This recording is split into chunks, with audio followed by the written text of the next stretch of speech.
안녕하세요. 50대 남자입니다.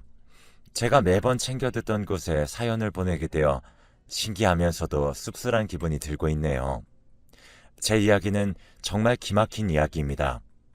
저에게는 정말 사랑하는 아내가 있습니다. 아내를 처음 봤던 곳은 이태원의 작은 술집이었어요. 처음 술집에 왔는지 어색해하는 모습이었습니다. 그녀의 모습에 아직 순수한 여성이구나 생각을 했고 한참을 지켜보다가 번호를 물어보았어요. 아내는 그 당시에 제가 말을 걸어 많이 놀랐다고 했습니다. 하지만 다음날 저에게 연락이 왔고 저도 만세하는 심정으로 그녀를 만나러 갔죠. 처음 영화를 보기로 했기에 영화관에 갔는데 긴 흑발을 찰랑거리는 그녀의 모습에 반했어요. 영화를 보고 나서 식사 자리도 가졌고 그녀에게 꾸준히 만나고 싶다고 제 진심을 전했었어요. 그랬더니 그녀도 좋다고 말을 해주었기에 정말 날아갈 듯 행복했었죠. 그렇게 우리는 3년간 연애를 하며 결혼하게 되었죠. 그런데 결혼 후 같이 살다 보니 아내가 더 좋아지는 것 같았죠. 저는 출장을 자주 나갔어요. 그래서 집에 돌아왔을 때 함께 해주는 아내가 고마운 한편 월급이 얼마 되지 않아 미안한 마음이 컸었죠.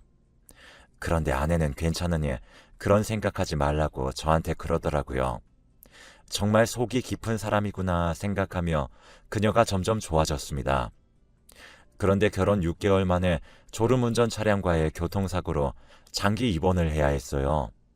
당장 생계에 문제가 가자 아내에게 미안했죠.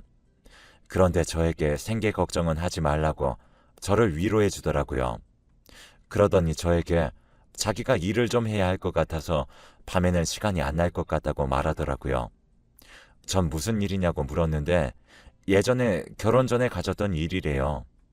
지인분이 하는 야간 식당 보조 일이라고 했죠.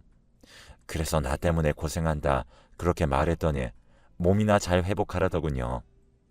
그렇게 아내는 저녁 시간에 일을 갖고 다음날 점심에 병원에 잠깐 들리는 생활을 했습니다. 한날은 아내에게 힘들지 않냐고 물었는데 일을 해서 그런지 예전보다 훨씬 기분도 좋다더라고요. 그래서 당신이 그렇게 좋다면 꾸준히 하라고 했어요. 결혼 후 최고로 행복해 보이는 얼굴에 저도 기분이 좋았답니다. 그렇게 3달이 지나 드디어 퇴원을 하게 됐어요. 오랜만에 집에 돌아가니 아내가 저를 반겨주었죠. 확실히 일을 해서 좋다는 말이 맞는 듯 여유가 생긴 것 같았습니다. 저는 이제 복직을 해야 했기에 아내와 또다시 떨어지는 게 아쉬웠지만 어쩔 수 없었어요. 아내도 걱정하지 말라고 하니 제가 일했던 곳으로 발걸음을 옮겼답니다. 오랜만에 다시 일을 하니 마음이 편안했어요. 그동안 언제 다 나을지 전전긍긍했는데 이제는 마음이 편했죠. 그렇게 복직한 곳에서 직장 동료들과 즐겁게 일을 하고 있었는데 부하 직원이 저에게 와서 말을 걸었습니다. 노는 걸 좋아했던 사람이었죠. 과장님, 오랜만에 복직이신데 술 한번 하시는 게 어떠세요? 하며 자기가 잘 아는 곳이 있어 소개를 해드리고 싶대요. 그래서 거기가 어디냐고 물었더니 흔히 말하는 유흥주점이라 바로 거절했습니다. 내가 사랑하는 아내가 있고 결혼한 지 얼마 안 되었는데 그런 말 하는 거 아니다 했어요. 그랬더니 네 하고 가더라고요. 이렇게 말을 하고 나니 갑자기 아내가 보고 싶어졌어요. 주말만 되면 볼 수 있다고 생각하며 하루하루를 버티고 있었죠. 아내와는 저녁부터 연락이 잘 안 되고 저는 아침부터 낮까지 안 되니 하루에 10분 통화하는 것으로 만족해야 했습니다. 그런데 그런 아내가 점점 의심스러워지기 시작한 사건이 생겼어요. 잔업이 많아 2주 만에 집으로 돌아왔는데 뭔가 깔끔한데도 어수선한 느낌이 들었죠. 아내는 저에게 웃으며 반겨주는데 이상한 느낌이 계속 들었죠. 그날 저녁 어김없이 일하러 간다는 아내를 아쉬운 마음으로 배웅했어요. 그런데 문득 날이 쌀쌀해졌기에 가져갈 옷을 챙겨야겠다는 생각을 하고 장롱을 열었어요. 장롱 속에는 못 보던 검은 상자가 들어있었고 궁금증이 생겨 열어봤더니 전에는 보지 못한 고가의 액세서리들이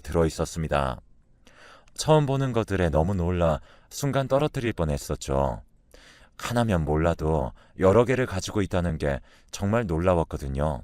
게다가 겉옷에서 나는 희미한 남자 향수 냄새가 저의 의심을 불러일으켰어요. 대체 뭘 하고 다니는 걸까 궁금해진 저는 내일 일터로 복귀해야 한다는 사실이 아쉽기만 했죠. 복잡한 마음과 갖가지 생각들로 인해 밤잠을 이루지 못했어요. 그런데 아침에 퇴근한다던 아내가 다른 향수 냄새를 풍기며 방으로 들어오는 게 아니겠어요? 하지만 자는 척을 했고 아내는 한치의 의심도 없이 옷을 갈아입었습니다. 그리고 화장실에 가서 씻고 나오더라고요. 전 아내가 씻을 때 몰래 휴대폰을 열어봤는데 예전에는 없던 잠금 화면이 있었어요. 이러한 행동들이 저의 의심을 불러일으켰고 저는 밖에서 아내가 어떤 일을 하는지 알아야겠다고 마음을 먹게 되었답니다. 그렇게 아침이 되었고 저는 복귀 준비를 했어요. 가을옷 몇 벌이었죠. 그렇게 늘어나는 고민들을 품고 주간 업무가 시작되고 도저히 생각이 나서 집중을 할 수 없었습니다. 평소와 다른 저의 모습에 부장님도 무슨 일이 있냐고 할 정도였으니까요. 그런데 이런 걸 어떻게 말을 하겠습니까?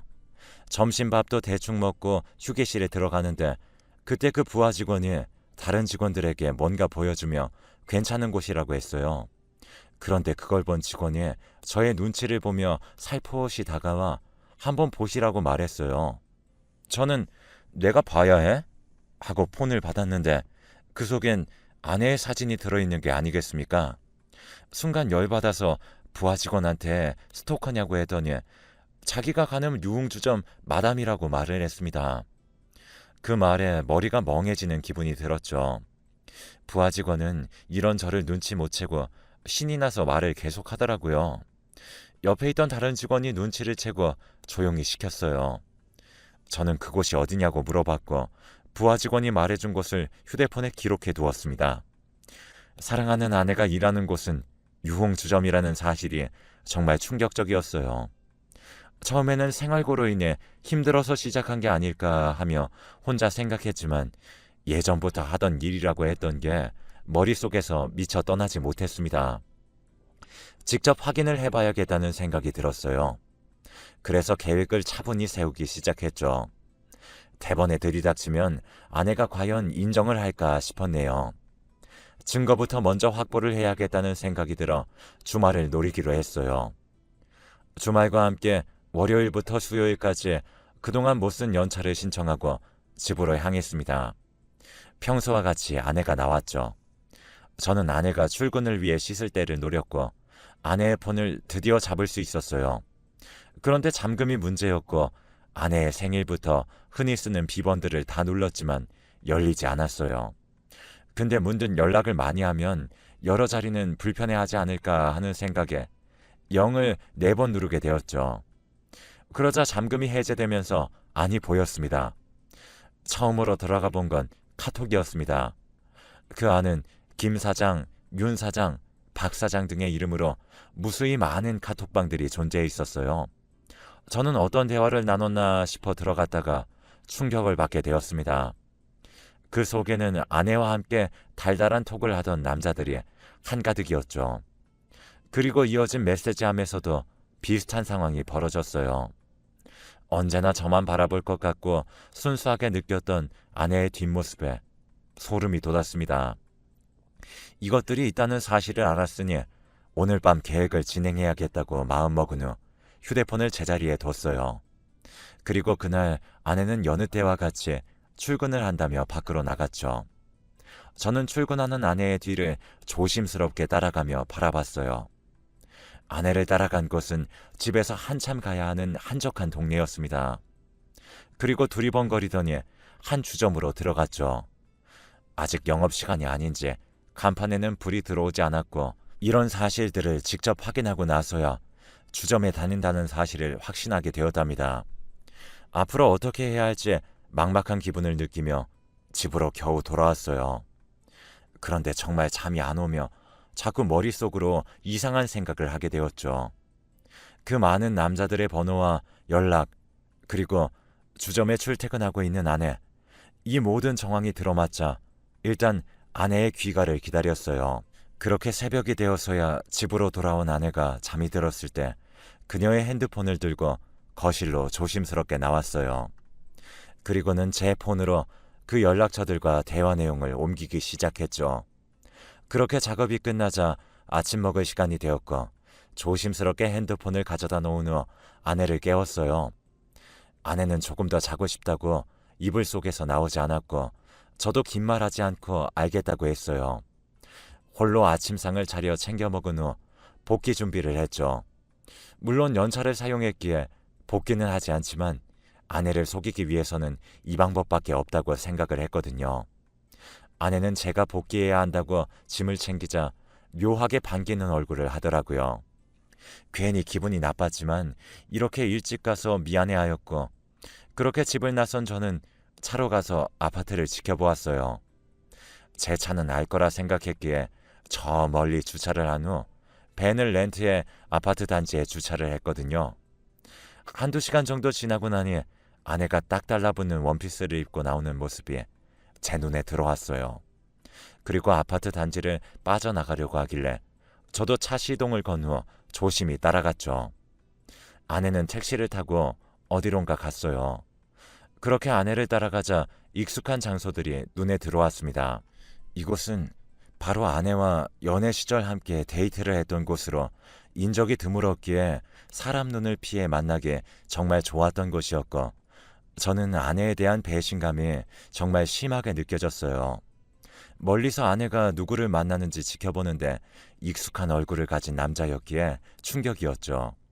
바로 저에게 함께 가보지 않겠냐고 말했던 그 부하 직원이었거든요. 제가 결혼하고 입사를 했기 때문에 제 아내를 모를 수 있지만 아마 다른 사람들이 말해주지 않았을까요? 그런데도 이렇게까지 만난다는 건 정말 상상도 할 수 없었습니다. 저는 이러한 모습을 모두 휴대폰에 증거로 남겨놓았어요. 아내는 환하게 웃으며 그에게 팔짱을 꼈고 그 부하 직원도 제 아내의 손을 잡더라고요. 정말 그때의 기분은 최악이었어요. 둘은 공원을 한참 걷더니 카페에 가서 서로 먹여주는 행동도 하기까지 이르렀죠. 내가 그동안 아내한테 뭘 그렇게 못해줬나 하는 생각이 들었어요. 처음 이렇게 사랑했는데 배신을 당한 기분이 들었죠. 전 이들에게 복수를 해주고 싶은 생각이 많이 들었습니다. 그렇게 이틀에 걸쳐 아내를 따라다닌 결과 총 3명의 남자를 만나고 있다는 사실을 알게 되었어요. 아내의 핸드폰 내역을 본 결과 아마 가장 연락을 많이 한 3인이 아닐까 생각했어요. 이제 이 사람들을 어떻게 할까 하다가 제가 당한 만큼만 해주자 생각했었죠. 저는 제가 모은 증거들을 토대로 이혼 전문 변호사를 찾아갔어요. 이미 연락부터 사진 등 증거물이 다양했기 때문에 충분히 승소가 가능한 상황이었죠. 하지만 그렇다고 안심을 할 수 없었기 때문에 지금부터 모든 행동은 변호사와 상의를 하고 움직이기로 했어요. 먼저 아내에게는 평소 하듯이 행동하기로 했었죠. 아내는 주말에 제가 갈 때마다 저를 사랑한다는 듯이 행동했지만 이미 모든 것을 본 저라서 그녀를 믿지 않았어요. 하지만 의심을 받는 건 싫었기에 그녀를 아직 사랑하는 척 해야 했죠. 그녀는 매일 밤마다 출근을 했고 그럴 때마다 어디 끝까지 다녀보라는 생각을 했어요. 그리고 며칠이 지나 변호사와의 상의 후 진행했어요. 바로 아내에게는 이혼 소송과 남자들에게는 미자료 소송이었죠. 간통죄가 사라졌기 때문에 실질적으로 아내가 처벌받게 할 수 없어서 남자들에게 소송을 진행했어요. 송장을 받고는 놀라서 저에게 연락이 오더라고요. 아마 아내를 통해 알아내지 않았을까 생각했어요. 그런데 그들이 하는 말은 하나같이 똑같았어요. 자기들은 제 아내가 유부녀인 줄 몰랐대요. 만약 알았더라면 접근을 하지 않았을 거예요. 라고 말을 하더군요. 하지만 제가 그들을 어찌 믿겠습니까? 저는 그건 법정에서 모두 밝혀줄 것이니 그렇게 알고 있으라고 했어요. 아내는 제가 이런 사실을 다 안다는 걸 이제 알았는지 하얗게 질린 얼굴로 제 회사까지 찾아왔어요. 제 아내와 마주친 부하 직원은 저의 눈치를 보더니 쓱 사라져버렸죠. 아내는 저에게 조심스럽게 다가왔고 제발 한 번만 봐주면 안 되겠냐고 물어보더라고요. 그래서 절대 안 된다고 했죠. 그랬더니 저에게 하는 말이 사실 당신이 병원에 입원할 때 집안 사정으로 인해 돈이 필요했어. 당신은 당장 일을 못하니까 라고 제게 그러더군요. 그리고는 결탄코 전에 이런 일을 한 적이 없으니 제발 믿어달라고 그랬어요. 하지만 이미 신뢰는 바닥, 그리고 그것이 설령 진실이라 하더라도 외도이기 때문에 용서할 생각이 없다고 했어요. 그리고 그 집도 내가 산 거니 당장 나가라고 했죠. 그렇게 집에서 아내는 쫓겨나게 되었어요. 하지만 저는 그곳에 들어가지 않았어요. 만약 그곳에 간다면 마음이 약해질까 싶어 회사에서 숙식을 해결했죠. 이런 제 모습을 곁에서 본 동료들은 힘내라고 한마디씩 하고 갔지만 그 시선마저도 부담이 되는 거예요. 부하 직원은 제 눈치는 물론 직원들 눈치를 보다가 자발적으로 퇴사를 하는 것으로 결론이 났다고 합니다. 그리고 다른 두 남자도 상황은 안 좋다고 해요. 소장을 보게 된 아내들이 난리가 났고 가정이 파탄날 지경이라고 하네요. 솔직히 어느 배우자가 바람을 폈는데 응, 나는 이해해 라는 반응을 보이겠나요? 오히려 그게 문제가 있는 행동이 아닐까 생각해요. 자신들도 지금 일이 커졌다고 느꼈는지 제가 일하는 회사를 찾아오셨어요. 하지만 저는 그들에게 차갑게 쏟아냈어요. 왜 유부녀인 걸 알면서 바람을 핀 거냐? 당신들은 지금 하고 있던 것을 그대로 다시 받는 것이니 나를 원망하지 말라고 하고는 공장으로 걸어 들어갔어요. 뒤에서는 저를 붙잡는 소리가 들려왔지만 모른 척 했답니다. 사실 아직도 생각하면 왜 직장까지 와서 저럴까 생각했어요. 이들과는 영원히 보고 싶지 않다는 생각을 했었어요. 그렇지만 앞으로 부딪혀야 했기에 또 보리라 생각했죠. 그렇게 1년이 지났고 아파트는 팔아 개인 원룸을 전세 내고 들어갔어요. 그 차액은 모두 은행 계좌에 넣어놓은 상태였죠. 아내와의 이혼 소송을 먼저 진행하는데 그동안 변호사와 제가 발품 팔아 모신 증인들의 증언으로 인해 아내 측은 상당히 불리해졌어요. 그럴 수밖에 없으리라 생각해요. 아마 아내가 어릴 때부터 함께 지내온 사이라 서로에 대해 잘 알지 않았을까 생각하고 있어요. 제가 데리고 온 증인은 그 가게에서 일하던 종업원들이었으니까요. 아내는 그곳에서 일을 하며 지냈다고 해요. 이혼을 하는 마당에 이젠 거리낄 것도 없다고 생각했겠죠. 증거부터 증인들이 제 손을 들어주자 판사님도 제 손을 들어줬습니다. 그리고 유책 배우자인 아내가 제게 위자료 3천만 원을 주기로 됐습니다. 그리고 남은 소송은 그 남자들을 대상으로 하는 위자료 청구 소송이었어요.